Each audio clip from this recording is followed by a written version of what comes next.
So this is the story of the Underground Railroad at Red Hill. About 450 feet underground at Red Hill, there is a railroad known as the Howling Owl Subway, an old narrow gauge rail that runs from an underground fuel tank storage facility all the way to Pearl Harbor. Built in the early 1940s for wartime needs and originally a top secret project, it is now declassified. In 1995, the facility was noted as a historic landmark by the American Society of Civil Engineers. As the war threat loomed in the 1940s, the Red Hill project, known as the Underground, was built to keep fuel tanks safe from attack. 20 tanks, each 300,000 gallons, were built underground. Fuel run by pipeline via gravity to Pearl Harbor alongside approximately a 3-mile rail line. The narrow gauge rail was originally pulled from cane fields during construction.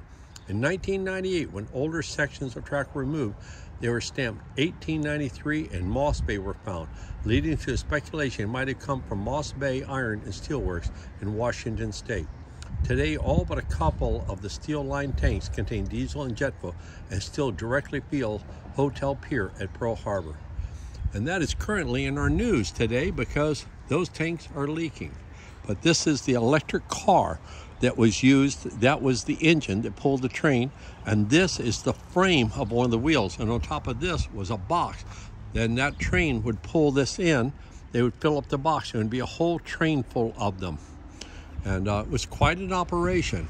So they dug a hole down the middle of the hill, and as they drilled it bigger and bigger, all the rock fell into the train and they drove it out and they dumped it, and that became the filling for where the piers are. And so you can see how the narrow gauge there, but sugarcane track to wartime usage.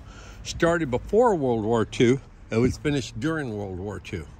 And it was a major, you can imagine the impact of 1941, that really emphasized the need to have underground fuel tanks after Pearl Harbor incident. But anyway, that's a great engine. The yellow box here on the top, that is where the batteries were. And if you walk up here, you can see the electric motor inside. Take a little peek. We peek down in between. The electric motor is in there, and you can see the drive shaft coming down. There's a gear reducer, and that's it. It turned it, and that was your wheels. So you drove it from the front, drove it from the back. You had forward, off, and reverse.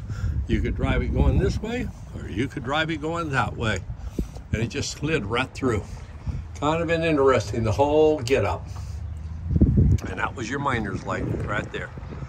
So it's interesting, the Eagle Scout Project Group 135, they apparently in 2010, they took over restoring it and kept it as good as it is.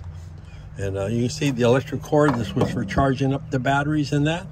And that was the charger there, and that was your batteries up there. Good fun. Thought you might enjoy that.